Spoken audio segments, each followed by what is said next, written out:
మీ బట్టలకి సాఫ్టింగ్ ప్రొటెక్షన్ ఇచ్చే సరైన ప్రొడక్ట్ ఎలిమ్ ఫ్యాబ్రిక్ కండిషనర్.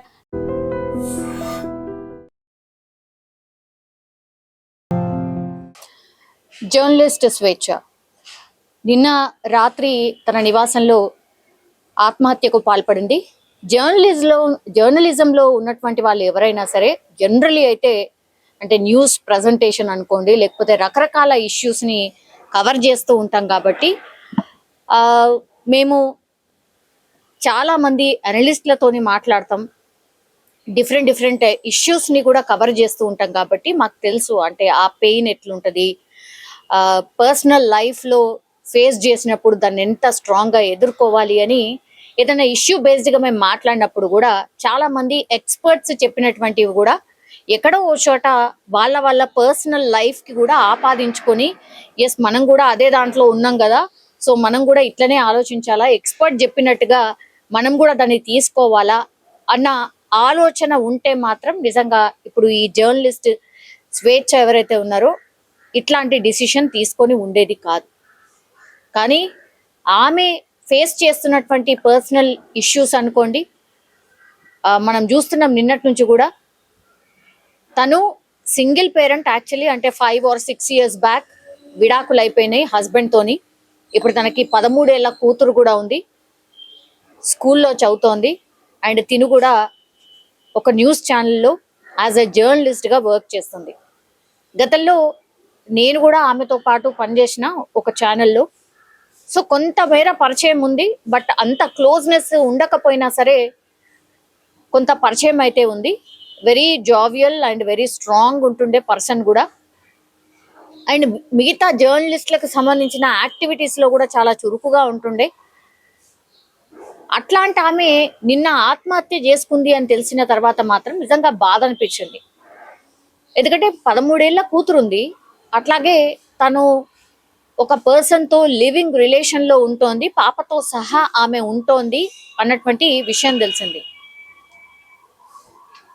ఆయనతో విభేదాలు పూర్ణచంద్రరావు అని గతంలో ఆమెతో పాటు వర్క్ చేసినటువంటి వ్యక్తే అట్లా పరిచయం పెరిగిన తర్వాత మరి ప్రేమగా మారి ఆ తర్వాత వాళ్ళిద్దరూ కలిసి ఉంటున్నారు వాళ్ళ పాపతోని అని ఇప్పటికి మనకున్నటువంటి సమాచారం. ఈ పర్సన్ తోనే ఇష్యూస్ వల్ల అంటే మ్యారేజ్ చేసుకుంటాను అని చెప్పాడు, నమ్మించాడు, పూర్తిగా స్వేచ్ఛ అది నమ్మింది. కానీ ఎన్నిసార్లు అడిగినా సరే ఆయన ఆల్రెడీ మ్యారీడ్, ఆయనకు కూడా కిడ్స్ ఉన్నారు. సో వాళ్ళ ఫ్యామిలీ ఎలా ఒప్పుకుంటుంది? ఇన్ జనరల్లీ కూడా ఒప్పుకోలేదు. ఇప్పుడు కూడా అతను పూర్ణచంద్రరావు అనే వ్యక్తి వాళ్ళ ఫ్యామిలీతోనే కలిసి ఉంటుండు. ఇప్పుడు ఇదే అతిపెద్ద ఇష్యూ. ఆమె దాన్ని తీసుకోలేకపోయింది. అంటే మ్యారేజ్ చేసుకుంటాను, నేను అక్కడి నుంచి వచ్చేస్తాను అని చెప్పిండ్రు. ఆ తర్వాత 2 రోజుల క్రితమే ఆమె ఇన్స్టాగ్రామ్ పేజ్లో కూడా ఒక పోస్ట్ పెట్టింది. తాను అరుణాచలంలో ఉన్నటువంటి ఒక ప్రాంతానికి వెళ్ళింది, సమ్ ధ్యానమో ఏదో సంథింగ్. అక్కడ ఒక 2-3 days ఉండి పూర్ణచంద్రరావు కూడా మనకు అందులో కనిపిస్తున్నాడు. ఇతనే ఆ వ్యక్తి. ఆయనతో పాటు 2 రోజుల క్రితమే వెళ్ళింది. మరి 2 రోజులలో ఏమైందో ఏంటో తెలియదు, కానీ చాలా గొడవలు అయ్యాయి వీళ్ళిద్దరి మధ్యలో. మ్యారేజ్ చేసుకోమని స్వేచ్ఛ ఒత్తిడి తెచ్చింది, అతను మాత్రం ప్రిపేర్డ్గా లేడు అన్నటువంటి మాట చెప్తున్నారు.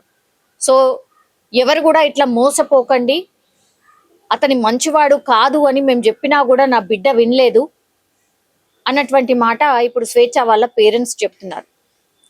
స్వేచ్ఛ వాళ్ళ మమ్మీయే వెళ్ళి కంప్లైంట్ కూడా చేసింది పోలీస్ స్టేషన్లో. ఇలా మా బిడ్డను మోసం చేసిండు, ఇతని వల్లనే నా కూతురు చనిపోయింది అని పోలీసులకైతే ఫిర్యాదు చేసింది స్వేచ్ఛ వాళ్ళ మమ్మీ.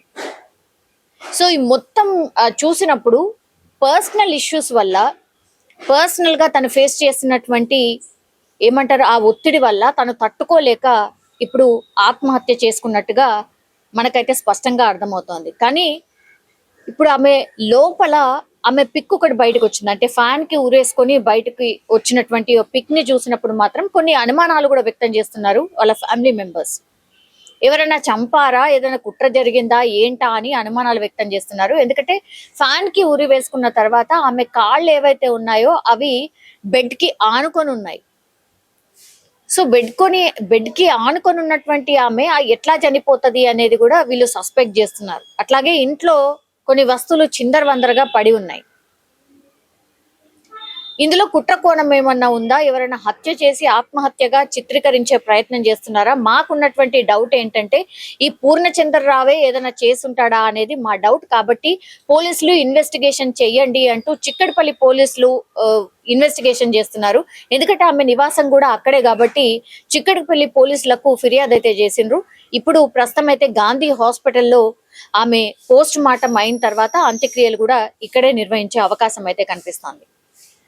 సో ఇందులో అనుమానాలు ఉన్నాయి కాబట్టి పూర్తిగా ఇన్వెస్టిగేషన్ చెయ్యండి అనేసి పేరెంట్స్ కోరుతున్నటువంటి పరిస్థితి. బేసికల్లీ స్వేచ్ఛ 18 ఏళ్లుగా జర్నలిస్ట్ ఫీల్డ్ లో ఉంది. అట్లాగే ఆమె కొన్ని కవితలు కూడా రాస్తూ ఉంటుంది. అండ్ తెలంగాణ ఉద్యమంలో కూడా చాలా యాక్టివ్ గా పార్టిసిపేట్ చేసింది. అండ్ యాజ్ ఎ జర్నలిస్ట్ గా ఇంకా మంచి కెరీర్ ఉన్నటువంటి వ్యక్తి ఇట్లా అర్ధాంతరంగా చనిపోవడం నిజంగా ఎవరికైనా బాధాకరం అంటూ కూడా మాజీ సీఎం కేసీఆర్ స్పందించిండ్రు. అట్లాగే కేటీఆర్ కూడా స్పందించిండ్రు. వాళ్ళ ఫ్యామిలీకి ధైర్యం చెప్తూ ఆమె మృతికి సంతాపం కూడా తెలియజేసినటువంటి పరిస్థితి కనిపిస్తోంది. కానీ నిజంగానే బాధాకరం. ఎందుకంటే జర్నలిస్ట్ యాజ్ అ జర్నలిస్ట్ గా అంటే 4th ఎస్టేట్ అంటూ ఉంటారు కదా జర్నలిజం ని కూడా. సో అట్లనే ఆమె కూడా అంతే ఫైట్ చేసింది. అట్లాగే ఆమె కెరీర్ ని కూడా అంతే బాగా రాణించింది కూడా. కానీ ఇట్లా అర్ధాంతరంగా చనిపోవడం మాత్రం నిజంగానే యాజ్ అ జర్నలిస్ట్ కూడా నాకు కూడా చాలా చాలా బాధాకరం. నిజంగా ప్రస్తుతం ఉన్నటువంటి సమాజం దేనికి ప్రయారిటీ ఇస్తుంది? ఆర్థిక సంబంధాల చుట్టూ మాత్రమే తిరుగుతుంది. మళ్ళీ ఎన్నికలంగానే చాలా విరక్తి కలుగుతాం. మంచి అనిపిస్తుంది కదా, లేడీస్ కూడా ఛాలెంజింగ్ జాబ్స్ చేసినప్పుడు చాలా బాగుంటది. ట్రాఫిక్ అసిస్టెంట్స్ గా నియమించిన ట్రాన్స్జెండర్స్ అందరితో సాల్యూట్ చేయించుకుంటున్నారు. ఫుడ్ డెలివరీ ఇవ్వటానికి వెళ్ళినటువంటి డెలివరీ బాయ్ అనిల్ పై కళ్ళ ముందు పెళ్ళండి